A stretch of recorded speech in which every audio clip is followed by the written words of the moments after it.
I'll tell you what, this is just one of the best snow shelters I've ever made. A couple key features that are really important to keeping you warm. First off, you don't want your sleeping area to be the lowest point in the shelter. The cold air tends to collect at the bottom. Another thing is you want to make sure your snow shelter has lots of corners.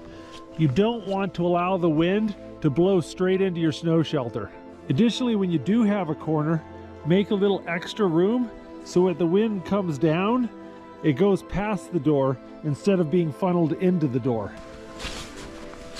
Likewise, on this end, I've got two entrances so that if the wind blows crosswise, the wind continues through the shelter instead of getting funneled down into the shelter. But I'm gonna get a chance to really test this shelter out. It's supposed to be a pretty good snowstorm tonight. We'll see what happens.